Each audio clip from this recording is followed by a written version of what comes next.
Aprendo en casa. ¿Ya estoy al aire? ¡Ah, sí! Ya se está transmitiendo. Perfecto. Empecemos entonces. Hola, chicas y chicos de tercero y cuarto de secundaria y a todas y todos los que me ven. Yo soy Andrea y esto es Aprendo en Casa, una iniciativa del Ministerio de Educación. Hoy empezamos con muchas ganas y pilas, así que nadie nos para. ¡Au!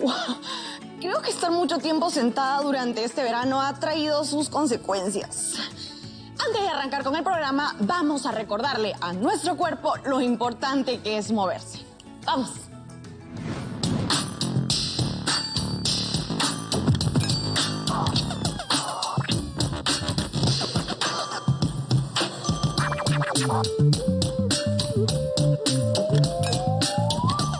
Gracias, yo soy Cefas y hoy vamos a mover cosas desde lo que sentimos. Seguramente en estos tiempos has vivido un carrusel de emociones y has pasado de estar muy feliz a estar muy desanimado, a tener mucha energía, a tener poca energía.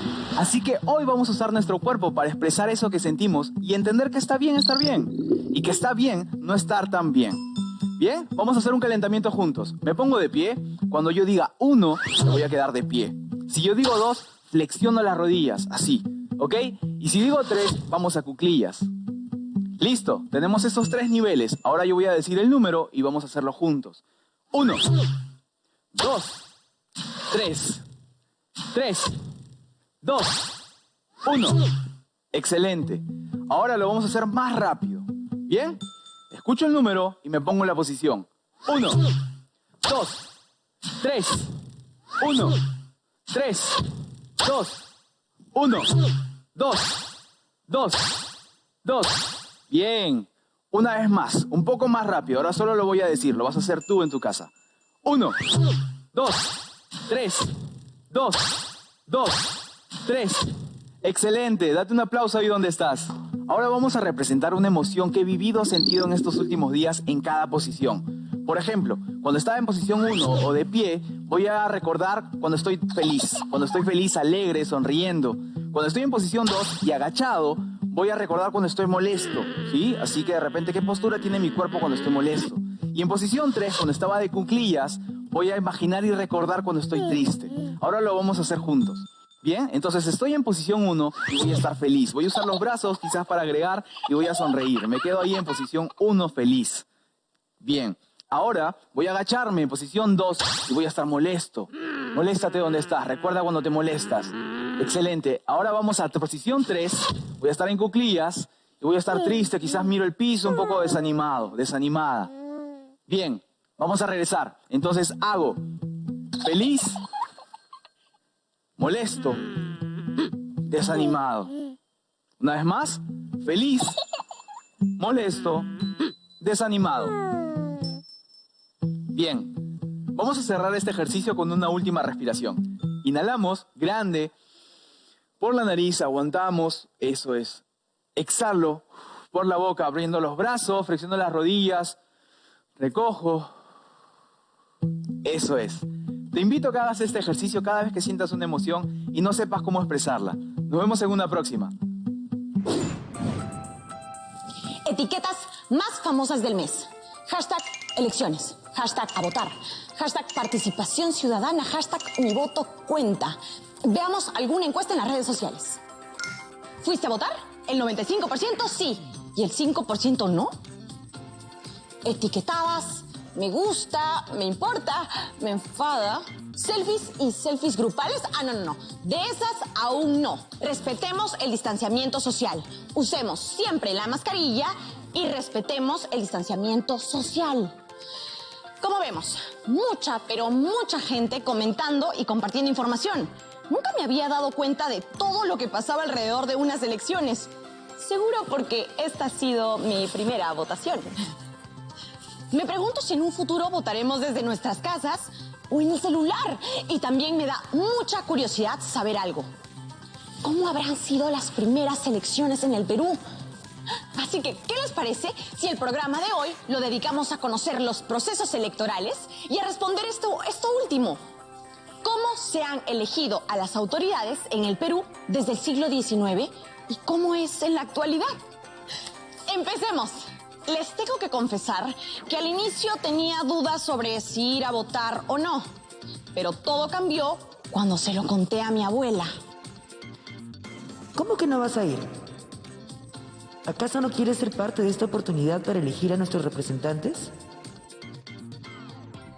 Y como ya se imaginarán, mi abuela, como la de muchos y muchas de ustedes, le encanta terminar todas sus charlas con una frase clásica. Redoble de tambores, por favor. ¿Cuando yo tenía tu edad? Cuando yo tenía tu edad. Gran frase, ¿no? A las y los adultos casi nunca les falla. Sobre todo esta vez. Me contó mi abuela, así como te cuento ahora yo a ti, que no podía votar ni ella ni ninguna otra mujer. ¿Qué? Ah, sí. Esa es mi cara de indignada. Le voy a hacer un acercamiento para que puedan ver mejor. Ahí está, se las presento. Seguramente la verán muy a menudo. Y es en ese momento y con esa cara tan expresiva que pregunté cómo se han elegido a las autoridades en el Perú desde que somos una república independiente. ¿Cuánto hemos cambiado desde entonces? ¿Es algo que todas y todos conocemos en el Perú? Por lo visto, en los siglos XIX y XX han sido décadas de muchos cambios en favor de un país más plural. Pero después de lo escuchado, creo que no empezó así. Volvemos al estudio para seguir investigando. Llamaré a un docente. Hola, ¿a qué se debe esta llamada? Hola, te cuento que hoy estamos hablando sobre cómo se elegían a las autoridades en el país. Hemos entendido que antes no todas ni todos podían votar, ni ser elegidas o elegidos como autoridades, pero entonces, ¿cómo fue cambiando eso en el tiempo? Siempre es importante conocer la historia de nuestra democracia para así entenderla y valorarla más. Por ejemplo, ¿tú crees que nuestros antepasados que vivieron en la época colonial podían elegir al virrey? Te explico. Las autoridades del siglo XVII y XVIII que gobernaron en nombre de los reyes españoles en todo Latinoamérica eran nombrados por un lazo de parentesco. ¿Por un lazo de parentesco? ¿Y qué pruebas hay de eso? Hola, Andrea. A continuación compartiré contigo este documento escrito en 1609. Es la ordenanza que envía el rey Felipe III a su pariente, el marqués de Montes Claros, en 1609.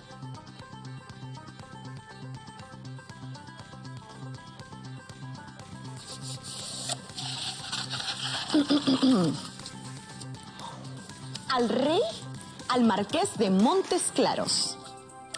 Pariente mi virrey, gobernador y capitán general de las provincias del Perú, o a la persona o personas a cuyo cargo fuere el gobierno de ese reino, por una cédula mía de diferentes capítulos, fecha a 24 de noviembre del año pasado. Ya sé.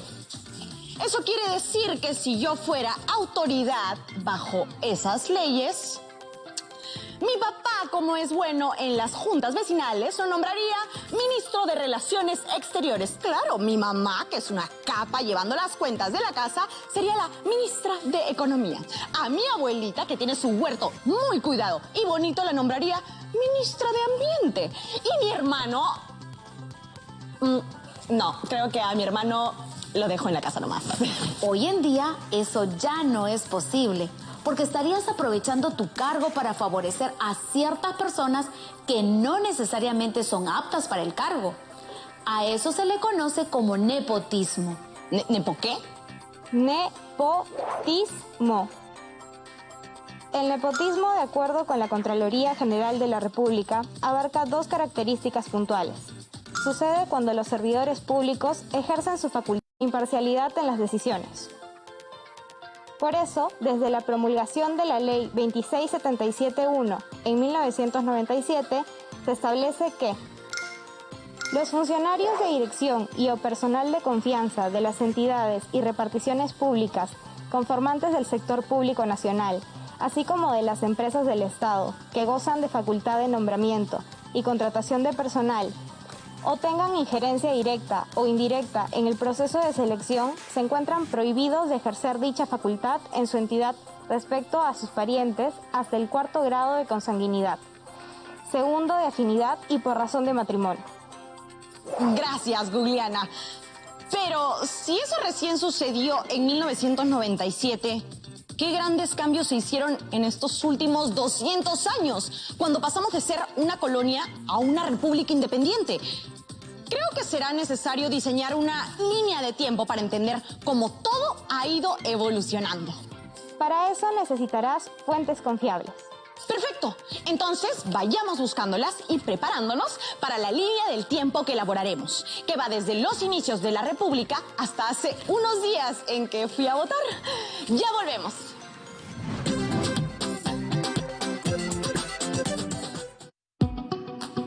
TV Perú. Pongo el hombro.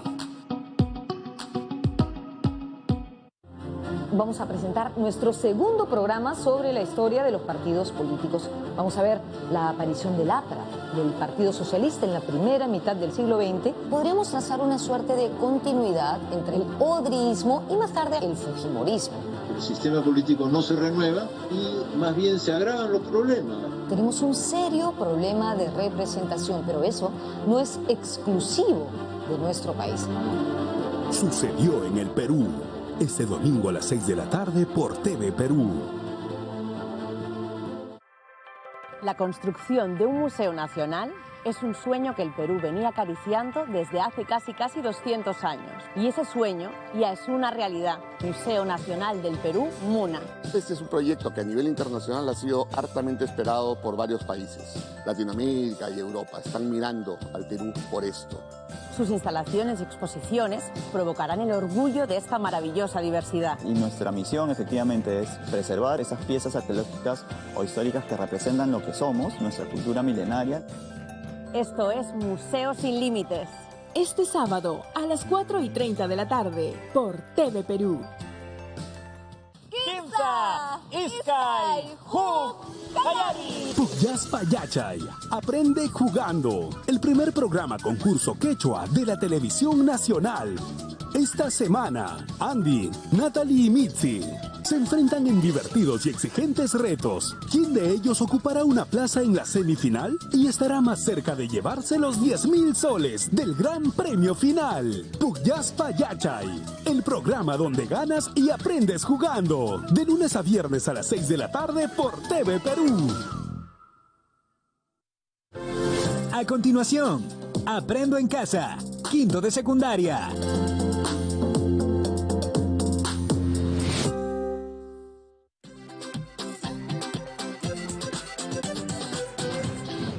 Y chicos de tercero y cuarto de secundaria, ya estamos de vuelta en Aprendo en Casa. Hoy estamos conociendo mucho más acerca de la participación ciudadana en las elecciones de las autoridades durante los siglos XIX y XX. Para entenderlo mejor, como les comenté antes del corte, vamos a graficar esta evolución en una línea de tiempo que se inicia en... Francia. ¿Francia? ¿Qué tiene que ver Francia en todo esto? Para entender este proceso, debemos retroceder hasta la Revolución Francesa, en 1789, es decir, en el siglo XVIII. Esta revolución llevó a plantear nuevas formas de gobierno con una mayor representación del pueblo. Continúa, Gugliana, te escucho. Según el historiador peruano Cristóbal Aljovín, las cosas cambiaron a partir de 1808 por influencia de las ideas y los principios que orientaron la Revolución Francesa. Rápidamente se convierte en un sistema electoral que busca representar a la nación. Esta transformación tuvo lugar en los debates constitucionales de las Cortes de Cádiz en España y de su constitución en el año 1812. Entonces, podríamos decir que el primer hito en nuestra línea de tiempo es 1812. A partir de la Constitución Española de Cádiz, podemos encontrar que en sus dos primeros artículos señalan la importancia de que el pueblo de las colonias españolas puedan decidir sobre su territorio y sus autoridades. Y como en esa época éramos una colonia española, eso quería decir que el pueblo podía decidir. Aquí te comparto algo para que escuches un audio.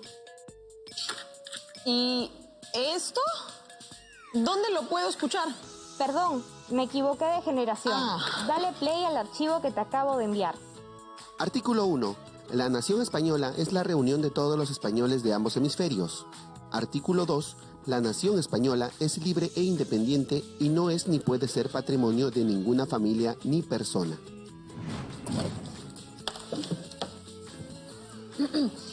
Hola. ¿Aún sigue ahí? Aquí estoy, Andrea. Aún me quedan algunas dudas. ¿Me puede explicar mejor cómo estos cambios en España repercutían en el Perú? ¿Acaso después de la Constitución Española de Cádiz, en el Perú se podía decidir quién nos gobernaba? No exactamente, pero sirvió de base para formar una cultura electoral, porque permitió poner en práctica las primeras elecciones en las que participaron todos aquellos que eran considerados ciudadanos. ¿Cómo? ¿Con esa Constitución no todas ni todos podíamos elegir quién nos gobernaba? En esa época aún no. Te estás saltando varias décadas en nuestra línea del tiempo. Recuerda que la universalidad del voto ha sido producto de un proceso largo y de mucho esfuerzo. Pero calma, que ese fue el primer paso. Entiendo, pero que se apuren todos esos pasos porque yo no quiero un país donde ni todas ni todos puedan tener los mismos derechos. En este proceso se dan cambios en la condición de la población indígena. Desde ese momento se convierten en ciudadanas y ciudadanos del Perú, aunque en la práctica aún eran discriminados. Para profundizar en esto, acudamos a Googleana. Ayúdanos buscando un documento que lo compruebe. Buscando. Este es un documento de la autora Marie de Melas, en el que describe un incidente ocurrido en Puquina el 15 de mayo de 1813, en la subdelegación de Moquegua. 19 vecinos acuden a informar sobre el censo efectuado por el cura, quien atribuía una mayoría de 3/4 a los indios, señalaban ellos. Es muy doloroso que sea designado como un alcalde uno de los naturales y que administre y gobierne a los españoles sin tener las cualidades necesarias para ser juez debido a la extrema ignorancia. Un segundo, ¿a qué se refieren con uno de los naturales? Hace referencia a la población nativa de América. Eso demuestra que la discriminación es el primer obstáculo para lograr el voto universal. Y profundizaremos un poco más todo esto cuando revisemos la primera Constitución del Perú, que nació como resultado de nuestra independencia en 1821. Entonces, hito número 2 en nuestra línea de tiempo: la Constitución Política del Perú de 1823.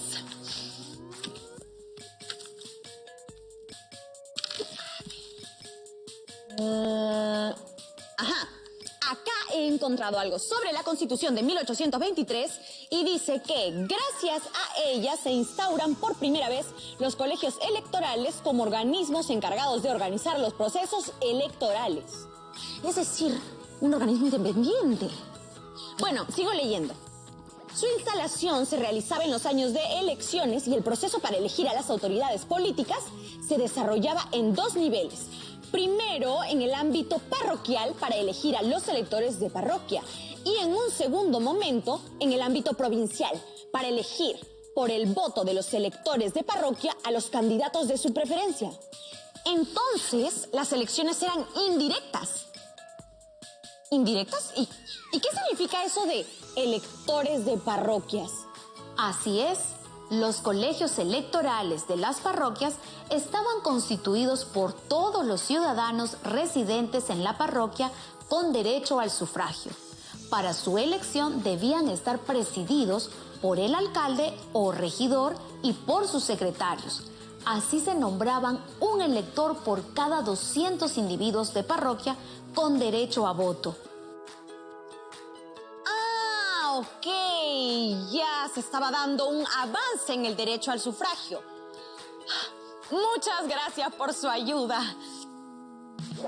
Pero, a ver si entiendo. 200 personas elegían a un representante y luego ese representante votaba en nombre de todas esas personas. Correcto, pero en ese caso el representante es quien elige y no necesariamente su elección coincide con las preferencias de los demás. ¿Y hasta cuándo fue así? ¿Cuándo empezó a ser directo el voto? En 1896, durante el gobierno de Nicolás de Piérola. ¡Perfecto! Entonces, hito número 3 para nuestra línea de tiempo, a partir de 1896, las y los peruanos podían votar directamente. El derecho al sufragio directo es para todos los ciudadanos varones mayores de 21 años que sabían leer y escribir o casados que no habían llegado a esa edad, que estuviesen inscritos en el registro cívico de su domicilio. Varones mayores de 21 y que sepan leer o escribir, es decir, las mujeres no podían votar aún y todo aquel que no supiera leer o escribir tampoco.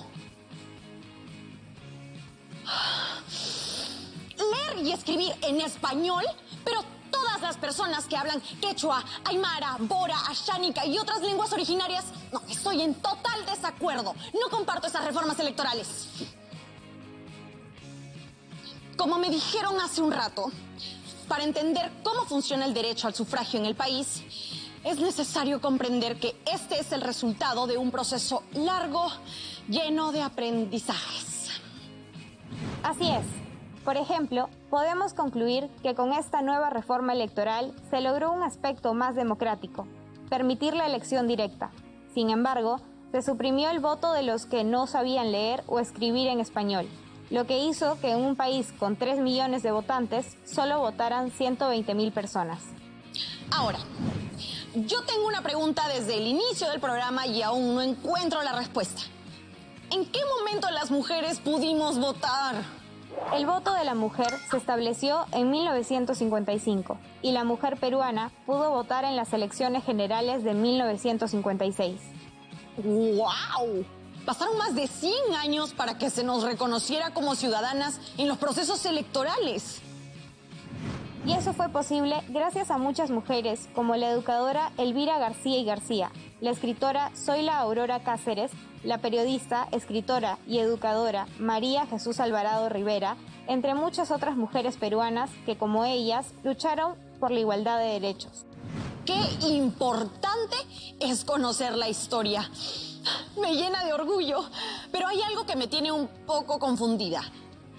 Acabo de encontrar el artículo 86 de la Constitución de 1933 que dice: gozan del derecho de sufragio los ciudadanos que sepan leer y escribir.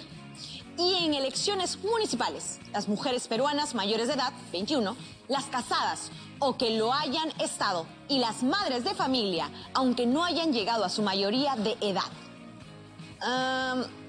¿Aún se encuentra ahí? Aquí estoy, Andrea. Es correcta la información que has encontrado. Sin embargo, es recién con la reforma de los artículos 84, 86 y 88 de la Constitución en 1956 que las mujeres pueden votar en el Perú. Y aunque fuimos uno de los últimos países de Latinoamérica en aceptar el voto femenino, finalmente había llegado y significaba un paso más hacia la democracia electoral. Muy bien, por nuestro país, por todas las mujeres. Un dato extra. En esas mismas elecciones generales de 1956, se elige por primera vez a una senadora, Irene Silva de Santaolalla. Gracias por el dato, googleana. Entonces, con el voto directo conseguido en 1896 y con el reconocimiento al voto femenino en 1956, solo queda pendiente el voto de las personas que no sabían leer ni escribir en español para alcanzar el voto universal. Y eso se consiguió 23 años después con la Constitución de 1979. Eso quiere decir que solo han pasado unos poco más de 40 años desde que podemos votar todas y todos los peruanos. Y creo que aún tenemos mucho por hacer respecto a ese tema. Muchas gracias por todos los datos e información que nos brindó hoy. De nada, Andrea. Nos vemos pronto. Ahora entiendo por qué son tan importantes las elecciones. Y si vemos la línea de tiempo, entenderemos mejor por qué es tan importante este momento. En 1812, cuando nos consideraban españoles con la Constitución de las Cortes de Cádiz. En 1823, cuando creamos nuestra primera constitución como país libre y soberano y se estableció el voto indirecto. Luego, en 1896, con el voto directo. En 1956, con el voto femenino. Y en 1979, con el voto para quienes no leían ni escribían. Y en el 2021, con mi primera elección. Entonces, después de saber cómo se han elegido a las autoridades en el Perú desde el siglo XIX hasta la actualidad, ¿crees que es importante participar como ciudadanos en la escuela y la comunidad? ¿Cómo crees que debemos promover la participación ciudadana responsable en diversos espacios de la escuela y la comunidad? Googleana, pensé que las preguntas las hacía yo y tú respondías. Pero bueno, ahora que lo preguntas, creo que lo primero es reconocer que ha sido un proceso largo para conseguir una participación electoral para todas y todos. Tanto esfuerzo merece que todas las personas participemos, no solo votando, sino ayudando a construir una mejor sociedad. También recuerdo lo que me dijo mi abuela, darle importancia a ejercer este derecho, porque detrás de tu voto está el futuro del país. Pero también está nuestro pasado, en el que millones de peruanas y peruanos no tuvieron ese privilegio del que hoy gozamos. Entonces, la próxima vez que vaya a sufragar, lo haré pensando en todas ellas y ellos. Recuerden que esta semana están elaborando un discurso que promueva la participación ciudadana de manera responsable y segura. Y todo lo que aprendimos hoy sumará a este proyecto. Aún nos queda una jornada más de votación, así que a votar se ha dicho. Eso ha sido todo por hoy en Aprendo en Casa. Nos vemos mañana. ¡Chao!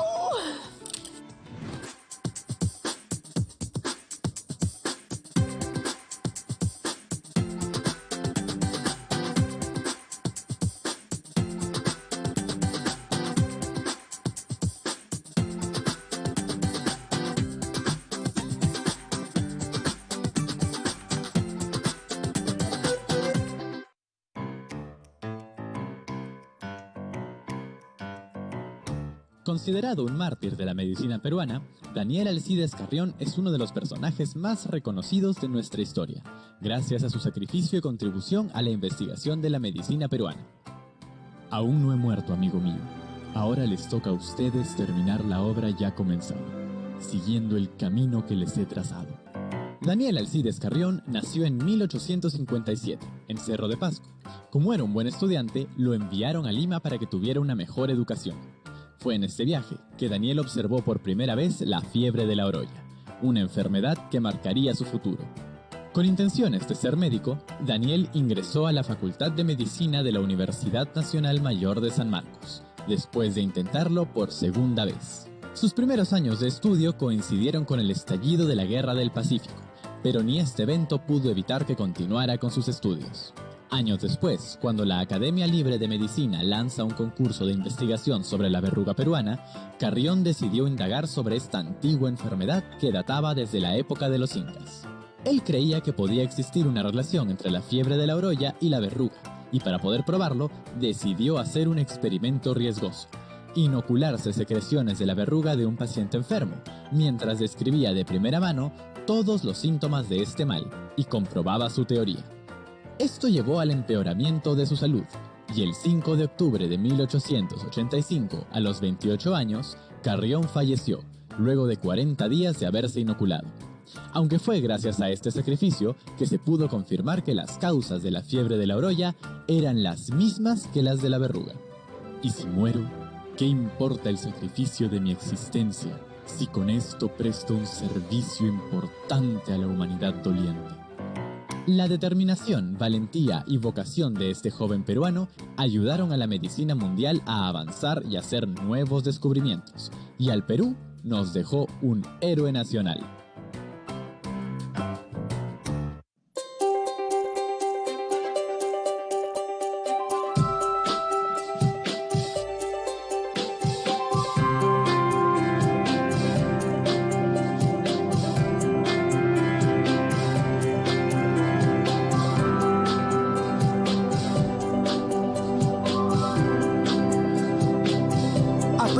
en casa.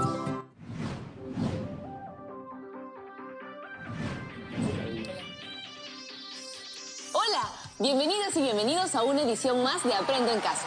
Esta es una iniciativa del Ministerio de Educación para las chicas y chicos de quinto de secundaria. Buenos días, promo 2021. Justo nos han encontrado en pleno juego del ahorcado, que es mi juego de palabras favorito. Sí, Mario me la ha puesto un poco difícil. La única pista que tengo es que son 2 palabras que debo completar y están relacionadas al tema que estamos abordando durante esta semana. Miren. A ver... M. ¡No! Ya, a ver... I. ¡Sí! Bueno, ¿ya la tienes? Creo que sí. Me arriesgo nomás. ¿Ustedes la tienen? Bueno, la respuesta es... participación ciudadana. ¡Sí! ¡Buena!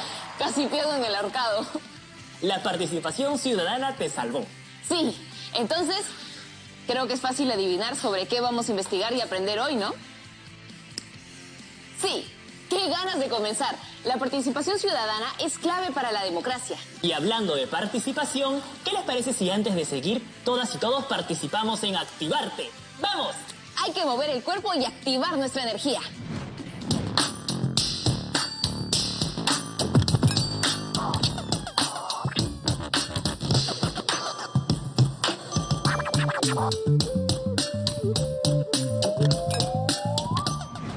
Yo soy Cefas y hoy vamos a mover cosas desde lo que sentimos. Seguramente en estos tiempos has vivido un carrusel de emociones y has pasado de estar muy feliz a estar muy desanimado, a tener mucha energía a tener poca energía.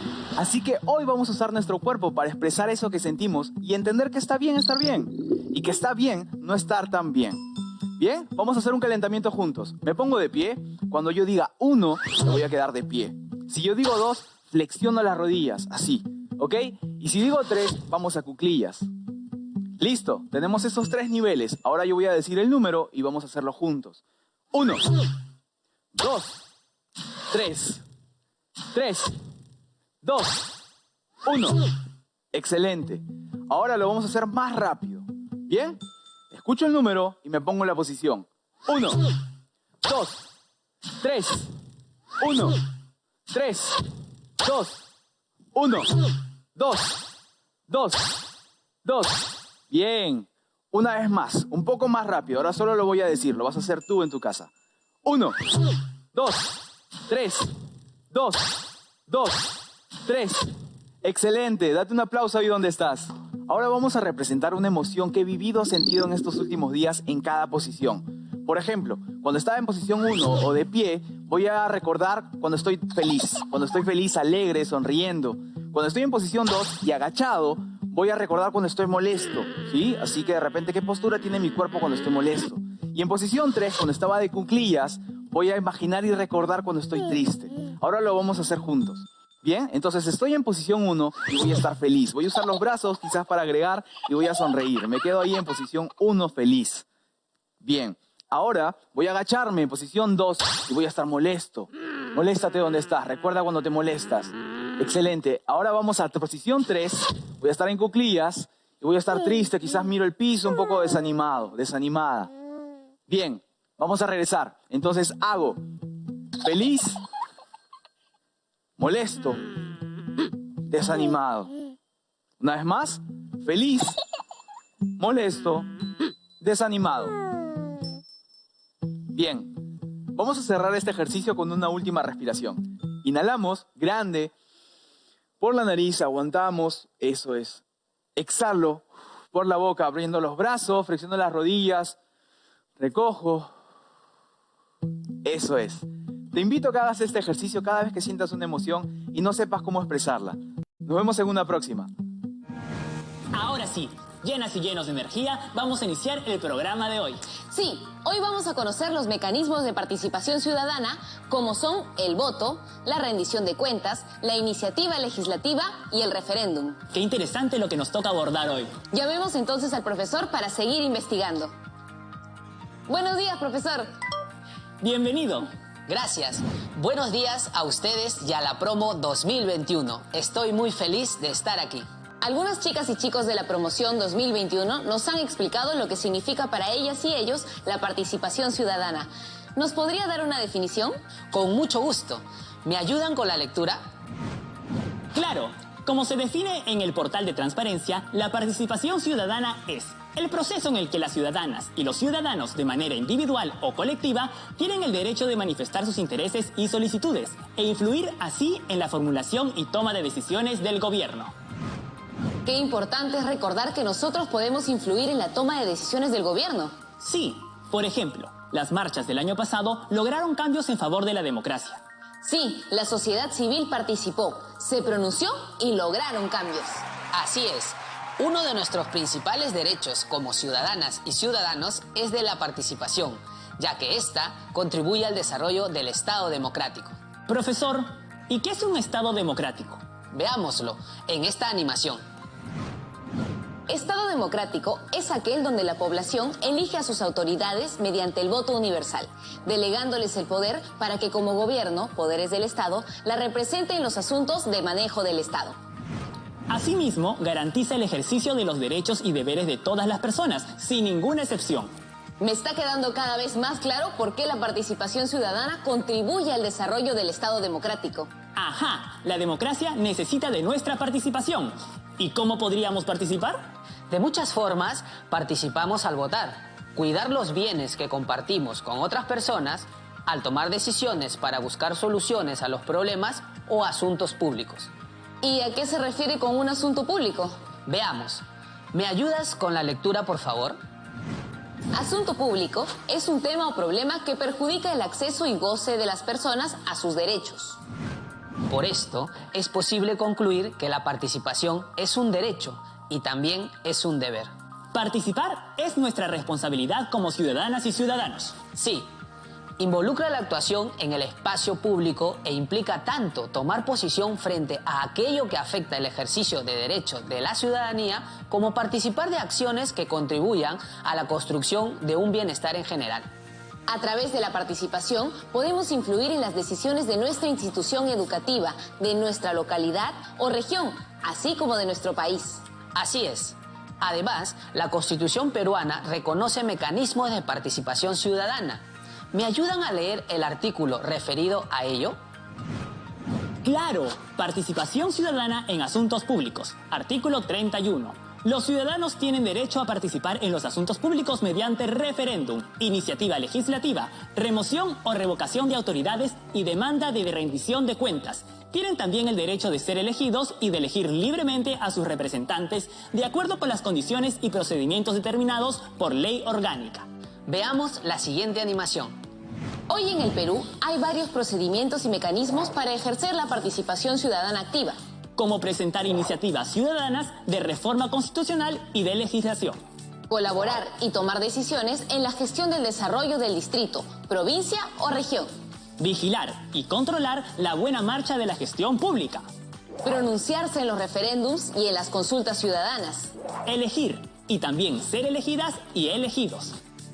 Manejar información y opinar sobre asuntos públicos.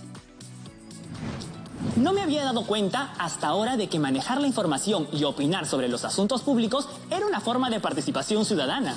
Sí, por ejemplo, informarnos sobre el estado de las obras de asfaltado de las calles y pedir información sobre los gastos en dichas obras es una forma de participación ciudadana. Así es. Además, existen también otras formas de participar en las decisiones y en la vida común en nuestro país. ¿Cuáles son? Estas otras formas dependen de la voluntad de la ciudadanía. Por ejemplo, al organizarse en manifestaciones públicas como marchas pacíficas, asambleas escolares o comunitarias o grupos de intereses en redes sociales, la ciudadanía llama a la atención sobre temas importantes que tal vez no están siendo atendidos. ¿Qué tipo de temas, por ejemplo? La seguridad ciudadana. El acceso a servicios básicos. Sí. Esos, entre otros temas, son posibles ejes temáticos de encuentro entre las y los ciudadanos. Por ello, quisiera que profundicemos en algunos mecanismos de participación ciudadana. ¿Leemos? Sí, claro. Leamos esta información que encontramos en nuestro texto de desarrollo personal, ciudadanía y cívica. Y dice: Rendición de cuentas.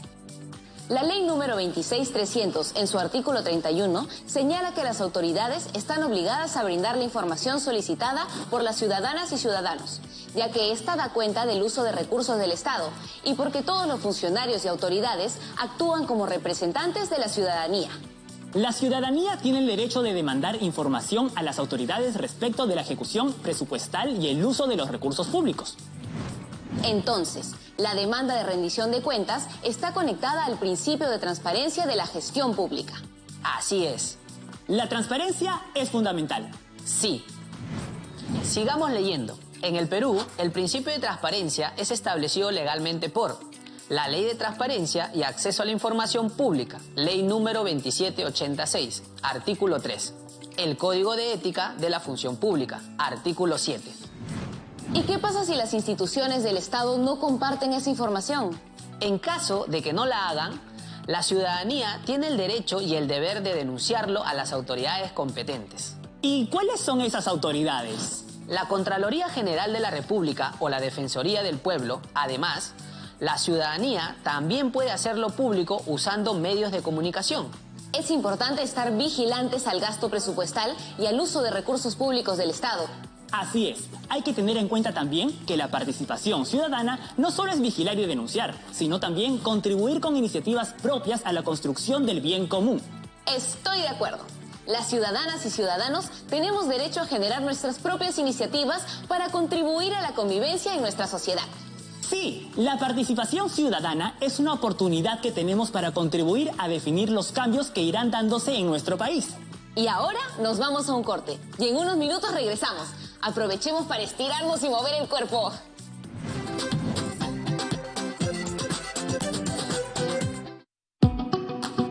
TV Perú. Pongo el hombro.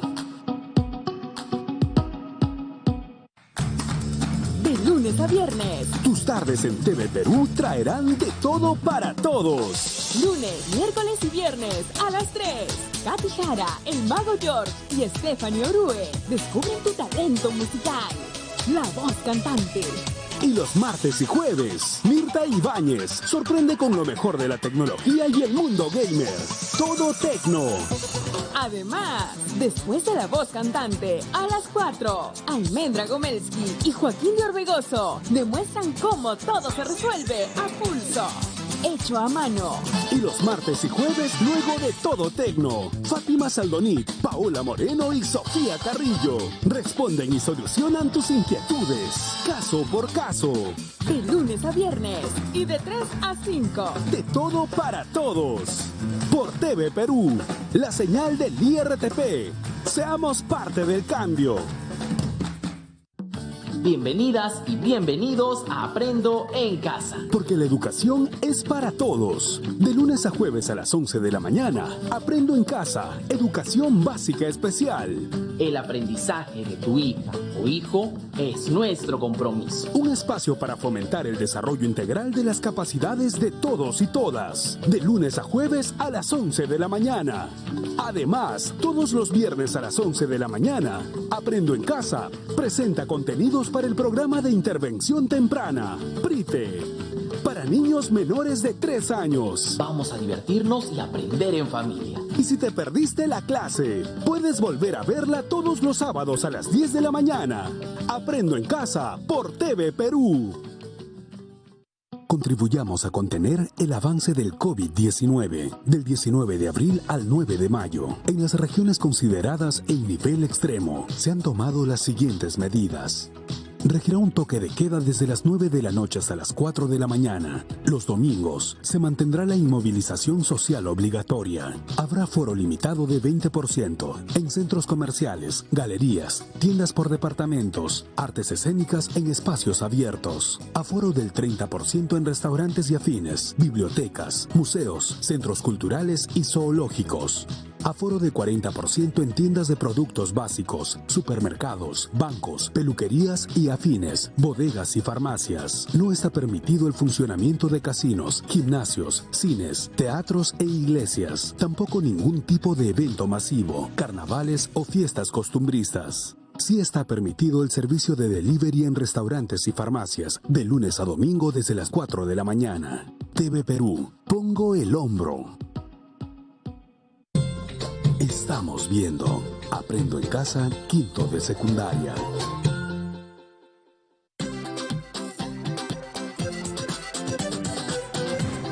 Ya estamos de regreso con todas las ganas de continuar. Sí, hice unos estiramientos y me comí una mandarina. Estoy lista para seguir. Veamos entonces otro mecanismo de participación. ¿Leemos? La iniciativa legislativa. Por medio de este mecanismo, las ciudadanas y los ciudadanos, por su propia cuenta, pueden presentar ante el Poder Legislativo una propuesta de ley para que sea debatida y votada primero en la comisión respectiva y, si supera esta fase, en el Pleno del Congreso. Esto lo logra la ciudadanía reuniendo al menos una cantidad de firmas que como mínimo debe corresponder al 0,3% de la población electoral nacional. Artículo 11 de la ley número 26300. Yo no tenía idea que se podía hacer eso. Yo tampoco. Yo pensaba que había que ser congresista para generar una propuesta de ley. Cuando el Congreso de la República no emite leyes para atender alguna necesidad importante para la ciudadanía, la iniciativa legislativa faculta a las ciudadanas y ciudadanos a plantear proyectos de ley que deben ser debatidos en las comisiones respectivas y luego aprobados en el Pleno del Congreso. Qué importante es estar informados y así poder generar cambios. Así es. Quisiera compartirles otro mecanismo de participación. ¿Leemos nuevamente? ¡Claro que sí! El referéndum es el mecanismo que permite a la ciudadanía expresar su opinión sobre temas relacionados con normas. Artículo 37 de la ley número 26300. Conocer el tema planteado y tener la información adecuada es fundamental para expresar responsablemente nuestra opinión en un referéndum. Además, de acuerdo con el artículo 32 de nuestra Constitución, pueden ser sometidas a referéndum. 1. La reforma total o parcial de la Constitución. 2. La aprobación de normas con rango de ley. 3. Las ordenanzas municipales. Y 4. Las materias relativas al proceso de descentralización. Algo muy importante por señalar es que no pueden someterse a referéndum la supresión o la disminución de los derechos fundamentales de la persona, ni las normas de carácter tributario y presupuestal, ni los tratados internacionales en vigor. Recuerdo que en el año 2018 hubo un referéndum. Sí, yo también lo recuerdo. Fue sobre la reforma de la Constitución. El referéndum del 2018 es un ejemplo concreto de participación ciudadana. Continuemos con el otro mecanismo de participación. ¿Leemos? Sí, revocatoria de autoridades. Es el mecanismo que permite a la ciudadanía remover a una autoridad elegida a nivel subnacional. Alcalde, regidores, gobernador regional, vicegobernador o consejero regional. O a un juez de paz elegido por voto popular. Artículo 20. Para que la revocatoria se haga efectiva, se necesita conseguir más del 50% de los votos válidamente emitidos. Artículo 28. ¿Y cuándo procede la convocatoria para revocar una autoridad? La convocatoria es aceptada por el Jurado Nacional de Elecciones si se presenta una cantidad de firmas de la ciudadanía de la circunscripción correspondiente al 25% de los electores de la autoridad que se desea revocar o un máximo de 400.000 firmas. Una consulta, profesor. ¿Una autoridad revocada puede regresar a ejercer un cargo público? La ley número 26300 también señala que durante 5 años la autoridad revocada no puede volver a ejercer el cargo público por el que fue revocado. Al inicio, usted mencionó, profesor, que otro mecanismo de participación es el voto. ¿Podríamos profundizar en eso? Claro que sí. Leamos. El voto es el derecho que nos otorga la ley de elegir a quienes nos representarán en el gobierno local, regional y nacional, y en el Congreso. Es decir, elegimos a nuestras principales autoridades. Entiendo, profesor. Ahora, quisiéramos compartir el material que hemos investigado. Claro que sí. Adelante. Respecto de las características del derecho al voto según la ley vigente, el voto es personal, libre, igual, secreto y universal. La característica igual se refiere al carácter igualitario del voto. Esto implica que el voto de todas y todos tiene la misma influencia. El derecho al voto se ejerce solo con el Documento Nacional de Identidad, otorgado por el Registro Nacional de Identificación y Estado Civil, RENIEC.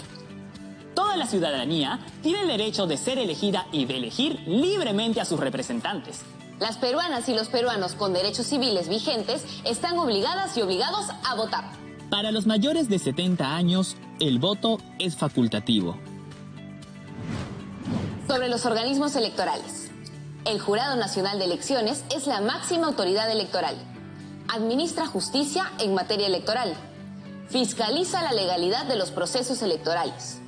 Brinda educación cívica electoral en forma permanente e ininterrumpida. Proclama a las candidatas y candidatos como autoridades.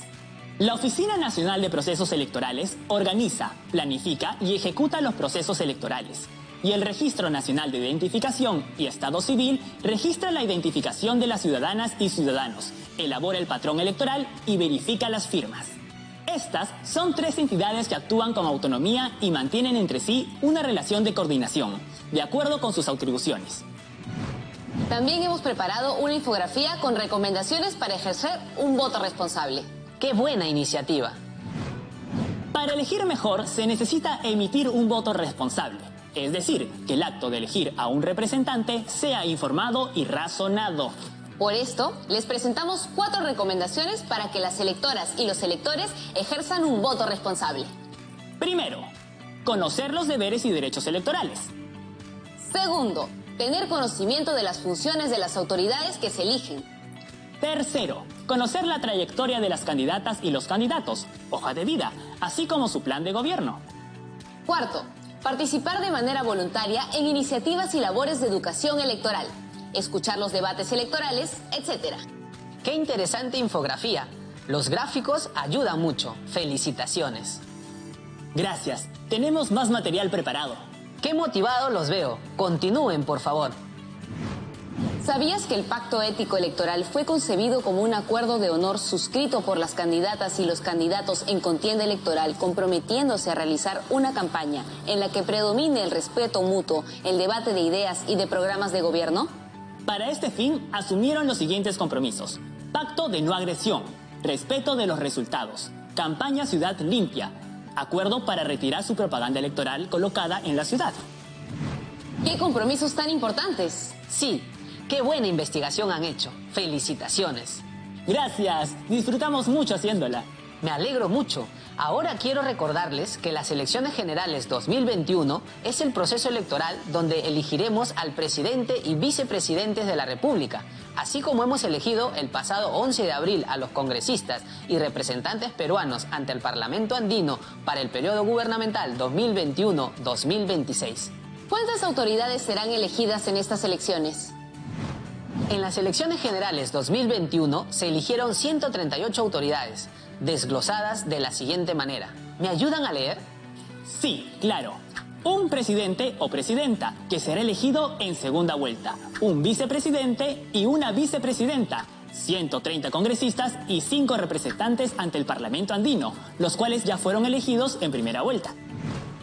¿Hubo alguna excepción a la obligatoriedad del voto debido a la COVID-19 que estará presente también en esta segunda vuelta? El voto es obligatorio para las peruanas y peruanos mayores de 18 años inscritos en el RENIEC hasta los 70 años de edad, y su incumplimiento supone una multa. Sin embargo, de acuerdo con la 6ª disposición transitoria de la ley número 21038, las personas en grupo de riesgo para la COVID-19 están exentas del pago de la multa por omisión al sufragio para el proceso de elecciones generales 2021. Además, pueden saber que otras medidas se han tomado en este contexto. ¿Me ayudan a leer? Sí, claro. ¿Sabías que la OMPE cuenta con protocolos para prevenir el contagio de la COVID-19? Por ello sugiere acudir a votar por turnos. Además, la OMPE presenta protocolos que puedes encontrar en la siguiente página: www.ompe.gov.pe. También queremos compartir otro enlace con ustedes. Voto Informado es la página web del Jurado Nacional de Elecciones en la cual podemos encontrar información sobre las candidatas y los candidatos, así como sus planes de gobierno. Recuerda que el voto tiene el poder de cambiar la historia. El enlace es www.votoinformado.jne.gov.p/voto. Recordemos que la participación ciudadana no se limita al ámbito de gobierno, sino también dentro de nuestra comunidad en instituciones a las que pertenecemos. ¿Nos podría dar ejemplos de espacios de participación estudiantil? Sí, tenemos, por ejemplo, el municipio escolar. Leemos. El municipio escolar es una organización que representa a las y los estudiantes de la institución educativa y cuya finalidad es promover la participación estudiantil para el ejercicio de sus derechos y responsabilidades. Su elección y su ejercicio deben convertirse en prácticas democráticas habituales. La directiva que representa al municipio escolar está conformada por alcaldesa o alcalde, teniente alcaldesa o teniente alcalde, regidora o regidor de educación, cultura, recreación y deporte, de salud y ambiente, emprendimiento y actividades productivas, derechos del niño, niña y adolescente, comunicación y tecnologías de la información. Participar como alcaldesa o alcalde, regidora o regidor, delegada o delegado de aula es haber asumido la responsabilidad de gestionar proyectos que beneficien a los estudiantes. Entonces, es una acción de servicio a la comunidad estudiantil que ha otorgado su confianza mediante el voto en las elecciones. Así es. Por ello, quienes participan en el consejo escolar son lideresas y líderes en su institución educativa. Se les elige por la calidad de sus propuestas y porque se considera que son capaces de realizarlas. Atención Promo 2021. Investiguen sobre el municipio escolar. Como estudiantes, ustedes pueden generar cambios importantes. Sí. Existen en el Perú diversas experiencias de gestiones exitosas de municipios escolares, principalmente porque han sabido detectar los problemas, buscar soluciones mediante la ejecución de proyectos que promuevan el bien común y han trabajado en equipo. ¡Uf! ¡Qué rápido se ha pasado el tiempo! Ya es momento de terminar. Muchas gracias, profesor, por acompañarnos e investigar con nosotros. Con todo gusto. Y recuerden, Promo 2021, a estar atentas y atentos para identificar espacios de participación ciudadana en sus entornos, en sus colegios, barrios, municipalidades y comunidad. La participación no es solo nuestro derecho, sino nuestro deber. Se puede ejercer de muchas maneras. Por ejemplo, el proceso electoral es un espacio para ejercerla y participar en la toma de decisiones. Sí. Hay que ser parte del cambio, participando activamente en la toma de decisiones para el bienestar de todas y todos. ¡A participar entonces! ¡Hasta la próxima!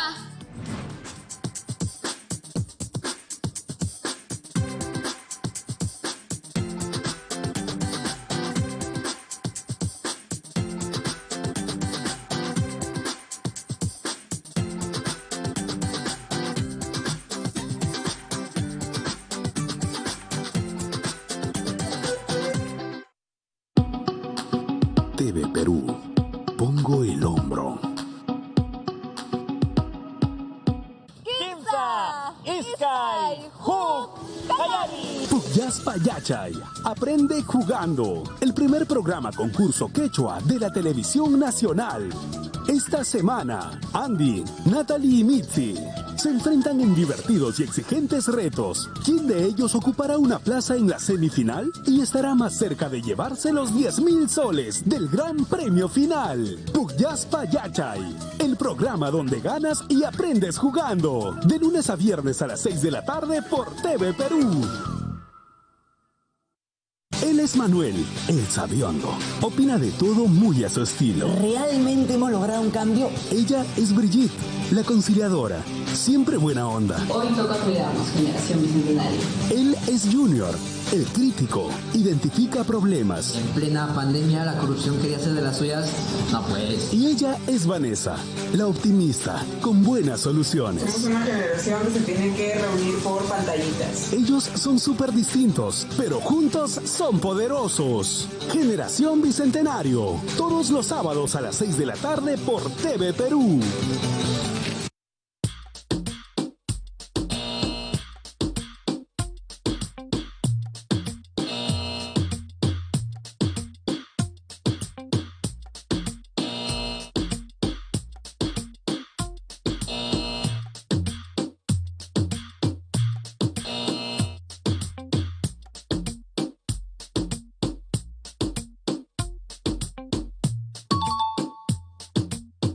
Pongo el hombro. TV Perú. Seamos parte del cambio. Estamos viendo. Aprendo en casa, quinto de secundaria.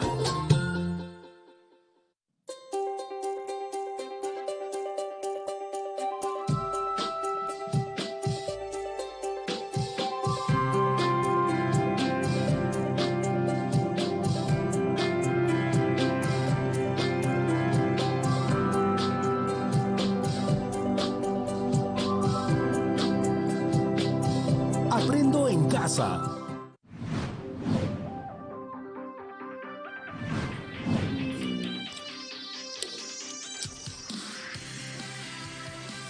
¿Qué haces?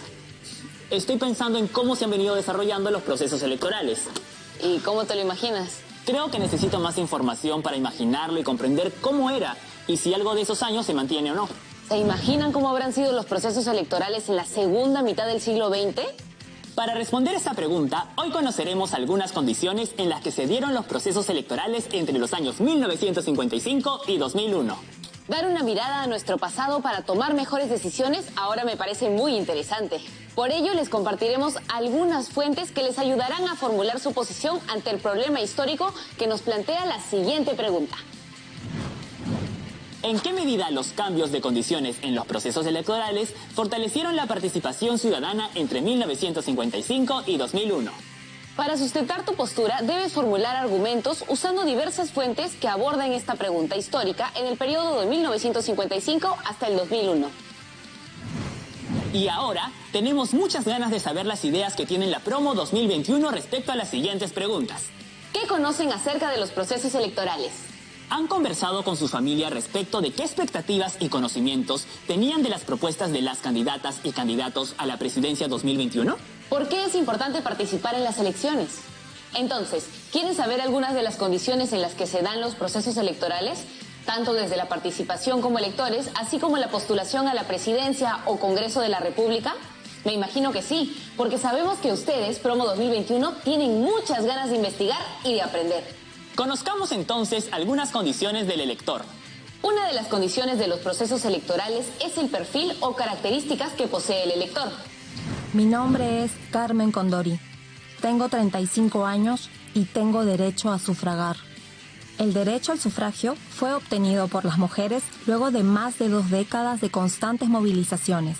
En septiembre de 1955 se aprobó la reforma constitucional que modificó la Constitución Política de 1933 para que las mujeres votaran en las elecciones de 1956. Mi nombre es Ana Díaz, tengo 18 años y tengo derecho a sufragar. El artículo 65 de la Constitución de 1979 facultó a las personas mayores de 18 años el derecho a ejercer la ciudadanía y a sufragar, para lo cual debían inscribirse en el registro electoral. Me llamo Jesús Quispe, tengo 40 años y tengo derecho a sufragar. Existen garantías para ejercer el derecho al sufragio de las personas con discapacidad. De acuerdo con la Constitución Política de 1993, tienen derecho al voto todas las ciudadanas y los ciudadanos en goce de su capacidad civil, para lo cual se requiere estar inscrito en el registro correspondiente. Mi nombre es Julia Guamán. Tengo 80 años y tengo derecho a sufragar. La población con derechos civiles vigentes están obligados a votar hasta los 70 años, a partir de lo cual el voto es facultativo. Esto fue establecido en la Ley Orgánica de Elecciones número 26859 de 1997. Mi nombre es Diego Rojas, soy miembro de las Fuerzas Armadas y tengo derecho a sufragar. La ley número 28480 del año 2005 reformó el artículo 34 de la Constitución Política del Perú y se faculta que los miembros de las Fuerzas Armadas y de la Policía Nacional tienen derecho al voto, aunque no puedan ser elegidos ni participar en actividades partidarias, hasta que pasen a la situación de retiro. ¡Wow! No conocía toda esta información. No sabía que las mujeres recién pueden votar desde las elecciones generales de 1956. Sí, son como 135 años desde que se proclamó nuestra independencia. Sí, hemos visto los diversos casos que se han presentado en los que el voto es derecho de todas y todos. Felizmente, con el tiempo, las condiciones electorales han cambiado y ahora podemos ser parte del cambio en nuestro país y elegir todas y todos en igualdad de oportunidades a nuestras autoridades. Sí, pero aún hay mucho más por mejorar. Y para eso queremos saber y entender mejor cómo ha sido el proceso de cambio de las condiciones electorales a través del tiempo. Llamemos entonces al profesor para seguir investigando. Bienvenido, profesor. Gracias, estoy muy feliz de estar con ustedes y con la promo 2021. Nuestras elecciones se desarrollan en distintas condiciones y aunque muchas de estas se han mantenido durante la segunda mitad del siglo XX, hay cambios que han permitido superar en alguna medida problemas como el voto restringido y la exclusión de participación electoral de ciertos sectores como las mujeres, el ejército, la policía y la población analfabeta. Sí, estos cambios influyen en las características o perfil del electorado peruano. Justo una de las condiciones en los procesos electorales que han cambiado entre los años 1955 y 2001 es el perfil de electoras y electores. Es fascinante analizar juntos lo que ha cambiado o se mantuvo en el tiempo en cuanto a procesos electorales. Sí, y por lo que veo, las elecciones son un proceso claramente vinculado al derecho al sufragio y al voto. Así es. De acuerdo con el Jurado Nacional de Elecciones 2015... el voto está presente en la configuración de las constituciones de los siglos XIX y XX y se hace visible en las leyes que se produjeron a lo largo de ese tiempo. Los más importantes de este escenario son los acuerdos y tensiones que están detrás de su configuración, así como los efectos que se produjeron en el resto de instituciones públicas. Entonces, cada electora o elector, a través de su decisión de voto, constituyen uno de los actores más importantes en los procesos electorales. Sí, cada voto cuenta. Así construimos juntos la democracia. Entre otras de las condiciones en las que se han desarrollado los procesos electorales, tenemos el tipo de sistema, las características o perfil del electorado, según sexo, edad, alfabetismo, la obligatoriedad del voto, el tipo de lista, la cuota de género, la jurisdicción electoral, entre otras. Yo pienso que uno de los cambios más significativos en dichas condiciones fue la obtención del sufragio femenino. Así es, la consecución del sufragio femenino se obtuvo luego de un largo proceso de búsqueda por la igualdad de los derechos civiles y políticos. Y con esto vamos a un corte. Aprovechen para estirarse y hacer un poco de ejercicio. ¡Ya regresamos!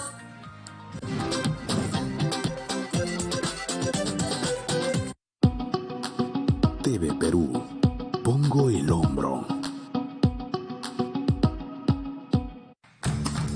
De lunes a viernes. Tus tardes en TV Perú traerán de todo para todos. Lunes, miércoles y viernes a las 3. Katy Jara, el Mago George y Stephanie Orue descubren tu talento musical. La Voz Cantante. Y los martes y jueves, Mirta Ibáñez sorprende con lo mejor de la tecnología y el mundo gamer. Todo tecno. Además, después de La Voz Cantante, a las 4, Almendra Gomelski y Joaquín de Orbegoso demuestran cómo todo se resuelve a pulso. Hecho a mano. Y los martes y jueves, luego de Todo Tecno, Fátima Saldonit, Paola Moreno y Sofía Carrillo responden y solucionan tus inquietudes, caso por caso. De lunes a viernes y de 3 a 5. De todo para todos. Por TV Perú, la señal del IRTP. Seamos parte del cambio.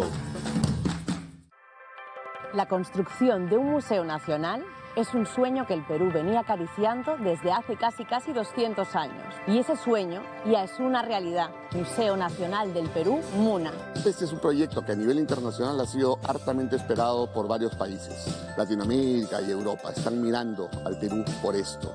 Sus instalaciones y exposiciones provocarán el orgullo de esta maravillosa diversidad. Y nuestra misión efectivamente es preservar esas piezas arqueológicas o históricas que representan lo que somos, nuestra cultura milenaria. Esto es Museo Sin Límites. Este sábado a las 4:30 de la tarde por TV Perú. Vamos a presentar nuestro segundo programa sobre la historia de los partidos políticos. Vamos a ver la aparición del APRA, del Partido Socialista en la primera mitad del siglo XX. Podríamos trazar una suerte de continuidad entre el odrismo y más tarde el fujimorismo. El sistema político no se renueva y más bien se agravan los problemas. Tenemos un serio problema de representación, pero eso no es exclusivo de nuestro país. Sucedió en el Perú. Este domingo a las 6 de la tarde por TV Perú.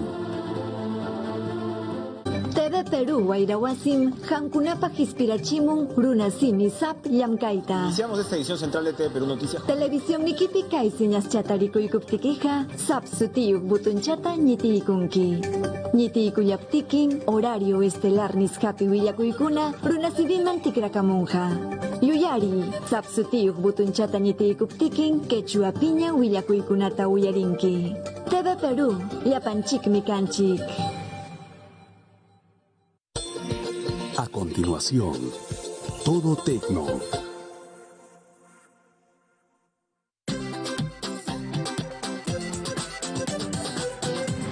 Ya estamos de regreso, con mucha energía después de la pausa para investigar ahora sobre el fortalecimiento de la participación electoral de las personas con discapacidad y para seguir investigando sobre el sufragio femenino. Y es que durante mucho tiempo las personas con discapacidad estuvieron excluidas en la práctica del derecho a votar. Y como vemos, eso ha ido cambiando. Sí, y vamos a seguir profundizando sobre esto. Ahora quisiera ahondar en el acceso al sufragio femenino en el siglo XX y la consolidación de este derecho. ¿Me ayudan con la lectura? ¡Claro! De acuerdo con el Jurado Nacional de Elecciones 2016, la mujer peruana ha participado de diversas maneras en la vida democrática del país, la misma que estuvo restringida en las primeras décadas del siglo XX debido a las ideas conservadoras de la época y a los prejuicios y elementos discriminadores de aquella sociedad. Sin embargo, en la segunda mitad del siglo XX, las mujeres comenzaron a tener mayor participación. ¿Y qué dicen las historiadoras o historiadores al respecto, Mario? La historiadora Roicida Aguilar señala: en las elecciones generales de 1956, las mujeres participaron como electoras, miembros de mesa titulares, suplentes y especialmente candidatas. Ello significó la modificación significativa para la ampliación del cuerpo electoral del país. La misma Roicida Aguilar en el año 2002 plantea que, siendo la primera vez que las mujeres ejercían el voto, emisoras radiales como El Sol, El Pueblo o El Agustino emitieron programas educativos electorales para leccionarlas en su nuevo deber cívico. La prensa también destacó activamente la participación de las mujeres en las elecciones, tanto en Lima como en otras ciudades principales del país. El incremento de la participación política de la mujer es fundamental para cerrar la brecha de la desigualdad. Hablando de desigualdad, profesor, ¿cuáles fueron las restricciones que tuvo la mujer en los inicios de su participación política? En la primera elección, donde participaron las mujeres, hubo restricciones como, por ejemplo, solo podían votar las mujeres alfabetas mayores de 21 años o mayores de 18 años, siempre y cuando sean casadas. Esa condición ha cambiado bastante en relación con la participación electoral de las mujeres en el año de 1956. Así es. Miren, de acuerdo con los datos del Congreso de la República del año 2020, para la elección de 1956 de presidente y vicepresidentes, así como de diputados y senadores, participaron un total de 513.327 mujeres, es decir, el 33.7% del total del electorado. Es a partir de la reflexión sobre el resultado de las elecciones que se plantea la incorporación de las mujeres al Congreso, lo que alteró los esquemas de representación política masculina. ¿Y cuál fue la reacción de la ciudadanía respecto a que las mujeres formen parte del Congreso? De acuerdo con lo señalado por la OMPE 2007, las nuevas representantes sufrieron dificultades y prejuicios que tuvieron que enfrentar tanto en el ámbito laboral como en el personal. En 1963, la mujer participó por primera vez en las elecciones municipales. Eso fue 8 años después de que se modificara la Constitución de 1955 y de que las mujeres alfabetas mayores de 21 años adquirieron la plenitud de sus derechos políticos. El expresidente Valentín Paniagua señaló que la participación de sectores excluidos del sufragio, donde también se encontraban muchas mujeres, especialmente las que no habían tenido acceso a la educación, significó un cambio notable respecto de los procesos electorales anteriores. Profesor, ¿podría explicarnos y presentar algunas fuentes sobre la participación en el sufragio de las personas con discapacidad? Claro. La Constitución de 1933 señaló la incapacidad física como causal de suspensión de la ciudadanía, restricción recogida posteriormente en el Estatuto Electoral de 1949. Eso quiere decir que en 1933, si tenías alguna discapacidad física, por ejemplo, ¿era causal para que te limiten la ciudadanía y no puedas votar? Exacto. En esa época, el marco constitucional resultaba desfavorable para la emisión del voto de personas con discapacidad física o mental, por lo que se impedía a las personas ejercer el derecho a votar en las elecciones generales de 1950 y 1956. Qué compleja situación la participación electoral en aquel momento. Afortunadamente, la participación electoral ha ido cambiando entre los años 1978 y 1997. Recién, en octubre de 1961, la ley número 13713 modificó el Estatuto Electoral de 1949. Señaló que las personas invidentes, mayores de 21 años, casadas o emancipadas y que supieran leer y escribir tenían derecho de sufragio. ¿Me ayudan a leer? ¡Claro! En el artículo 88 del decreto de ley número 21995, que rigió para las elecciones de la Asamblea de 1978, se estableció que los electores con discapacidad visual podían ser acompañados por una persona de su confianza a la Cámara Secreta.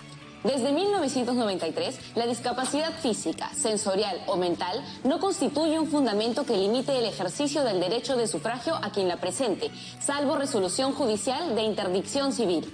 La ley número 26859, promulgada en 1997, reguló hasta el año 2009 que, de ser posible, se les proporcionaría una cédula especial que les permitiera emitir su voto a las personas invidentes. Profesor, y a partir de lo visto en esta línea de tiempo, ¿cómo es en la actualidad la participación de las personas con discapacidad en los procesos electorales? Hoy en día, de acuerdo con nuestras leyes, la discapacidad física, sensorial o mental no constituye un fundamento que limite el ejercicio del derecho de sufragio a quien la presente, salvo resolución judicial de interdicción civil, según se ha establecido en el artículo 33 de la Constitución de 1993. Querida promoción 2021, esta es una pregunta para que repasen en casa. ¿Qué cambió y qué permaneció en la condición de sufragio electoral para las personas con discapacidad a partir de 1933? En la actualidad todavía hay camino por recorrer. Las limitaciones más comunes que enfrentan las personas con discapacidad son al momento de ir a votar. Muchos lugares de votación no permiten un fácil acceso a las personas en sillas de ruedas o muletas, por ejemplo. También se enfrentan con las largas colas y con la dificultad para trasladarse hacia los locales de votación. Sin embargo, en la actualidad, la OMPE está estableciendo algunas medidas para garantizar el acceso al derecho al sufragio a la población con discapacidad. Además, sé que en las elecciones de 2011 se utilizaron por primera vez las cédulas de sufragio en sistema braille para facilitar el voto de personas con discapacidad visual. Paso a paso, vamos avanzando. Así es. Ahora, quisiera resaltar que las condiciones en las que se desarrollan los procesos electorales no solo alcanzan al ciudadano como elector, sino también al participar como postulante a la presidencia o al Congreso de la República. ¿Hay alguna ley que promueva la participación de la mujer como postulante al Congreso o a la presidencia de la República? Sí, la ley número 26859 de 1997 estableció por primera vez en el Perú una cuota electoral a fin de favorecer la participación política de la mujer en el Parlamento. En el artículo 116 de esta ley se estableció que las listas de aspirantes al Congreso debían incluir un número no menor del 25% de mujeres o varones. Esta cuota electoral fue elevada a 30% a través de la modificatoria dada en la ley número 27387 de diciembre de 2000. Miren, de acuerdo con el análisis realizado por la Defensoría del Pueblo, con la Ley 30996, Ley de Reforma Política de 2019, se establece una cuota de género del 40%, que se irá incrementando hasta llegar a la paridad en las elecciones del año 2031, y la alternancia a nivel de las listas electorales al Congreso de la República. Con esta información, invito a toda la promoción 2021 a que reflexionen en casa sobre estas preguntas. ¿Qué cambió y qué ha permanecido respecto de la condición de la cuota de género? ¿Cómo contribuye a una participación electoral democrática? Ahora, sigamos. Otra de las condiciones de los procesos electorales para tener la posibilidad de ser elegida o elegido como representante en el Congreso es la que se refiere a la cifra repartidora, utilizada en el Perú desde 1963. ¿Me ayudan a leer? Claro, la cifra repartidora permite distribuir las representaciones o escaños en forma proporcional a la votación obtenida cuando en una elección participan 2 o más listas de candidatos. Al dividir el total de votos obtenidos por cada partido entre los números consecutivos de la cifra repartidora, se puede obtener la cantidad de votantes de forma proporcional a los votos obtenidos. ¿Nos puede mostrar un ejemplo, profesor? Claro que sí. Veamos el siguiente video. Supongamos que en una elección efectuada en el Distrito Electoral de Junín, se han presentado 4 agrupaciones políticas, A, B, C y D, para cubrir 5 escaños. ¿Cómo se distribuyen los candidatos? Paso 1. Se ordenan los partidos de acuerdo con los votos obtenidos de mayor a menor. Así podemos ver que la agrupación política Partido A tiene un total de 75.000 votos. Partido B tiene un total de votos de 48.000. Partido C tiene un total de votos de 34.000. Y el Partido D tiene un total de votos de 28.000. Paso 2. Se divide la votación de cada partido entre 1, 2, 3, 4 y 5. Paso 3. Tras los resultados obtenidos, estos se ordenan de mayor a menor y se elige la quinta más alta, es decir, 28.000. Este número se convertirá en la cifra repartidora, que se dividirá con la votación obtenida por cada partido. Finalmente, redondeando los resultados obtenidos, el partido A obtendrá 2 escaños, el partido B tendrá 1 escaño, el partido C obtiene 1 escaño y el partido D 1 escaño también. Con este ejemplo ya tenemos una idea de cómo funciona la cifra repartidora. Con relación a la cifra repartidora, el jurista español José Luis Ruiz Navarro, citado en el trabajo de investigación Elecciones, publicado por la OMPE en el año 2004, plantea que la fórmula de la cifra repartidora tiende al multipartidismo y hace necesario acudir al sistema de coaliciones para conseguir mayorías consolidadas de gobierno. Y para complementar todo lo que hemos analizado, entrevistamos a una persona experta en procesos electorales. Prestemos atención a la respuesta sobre qué características tiene el elector peruano. En principio, lo que habría que señalar es que el Perú tiene un régimen democrático, es decir, el Perú se adscribe a un modelo de régimen democrático o democracia representativa. Con ese fin, el Perú tiene elecciones periódicas, cada 5 años, para elegir a autoridades del Gobierno Nacional, Presidente de la República y Congresistas de la República, y cada 4 años para elegir autoridades regionales y municipales. ¿Qué es importante señalar? Nuestro sistema político tiene un problema, una dificultad con la representatividad del sistema de representación, particularmente del Parlamento. Esta dificultad, este problema, puede estar asociado a la forma como elegimos, que se llama sistema electoral, es decir, el mecanismo como transformamos los votos en cargos electivos. Cuando elegimos en lista, como elegimos en el Perú los congresistas, de repente votamos por una persona muy conocida. Pero al votar por esa persona conocida, también estamos votando por el partido político y por la lista del partido político. Y esto hace que de repente hayan personas que no sean conocidas o personas desconocidas que pueden acceder a escaños sin tener votos suficientes directamente. Esto se conoce como el efecto arrastre. Esto permite entonces que en el Congreso puedan alcanzar escaños personas que no tienen un respaldo político importante, y esto probablemente no les incentiva a escuchar a los ciudadanos, a representarlos. Entonces, esto, digamos, podría estar generando un problema para la representatividad del sistema de representación, es decir, del Congreso. Una opción interesante es elegirlos individualmente. De esta manera solamente podrían entrar al Congreso aquellas personas que tienen un fuerte respaldo electoral y que por lo tanto establecen relaciones fuertes con los ciudadanos y les representan. En estas condiciones es muy difícil que los partidos políticos se institucionalicen. Es como un círculo vicioso que elegimos en elecciones transparentes, pero las personas que llegan al Congreso no tienen interés en representar realmente a los ciudadanos. Entonces, los partidos pierden confianza de los ciudadanos, los mismos representantes pierden la confianza de los ciudadanos y estamos en un sistema en el que no logramos afianzar un conjunto de partidos permanentes que tengan propuestas programáticas definidas, es decir, planes de gobierno definidos, y esto genera una gran volatilidad del proceso político y también una pérdida de confianza de los ciudadanos en el sistema de representación. De cada 5 personas, una decide su voto el último día y otra la última semana. Ante la pregunta, ¿cuándo decide su voto?, se obtuvieron los siguientes resultados.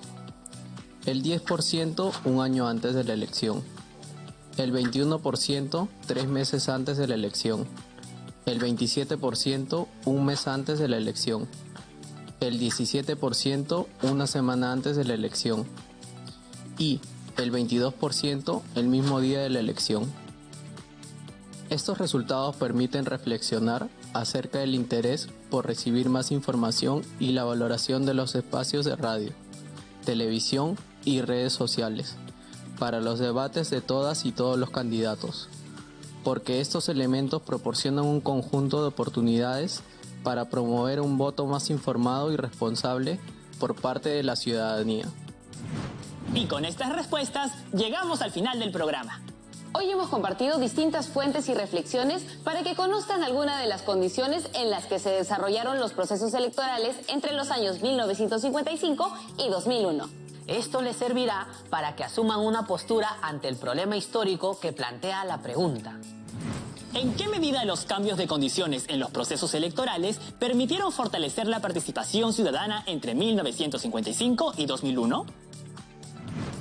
Y con esta pregunta nos despedimos. No se olviden que todo lo que estamos viendo les va a servir para realizar la evidencia de esta experiencia de aprendizaje, la carta abierta a los electores del Perú.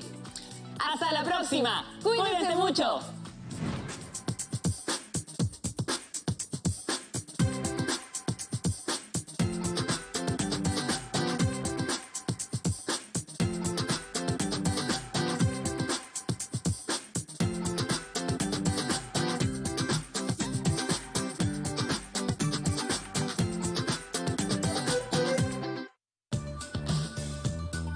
Son las 3 de la tarde y no estás en la universidad camino a la clase de mate o en tu oficina imprimiendo un informe para la reunión de mañana. Estás en casa.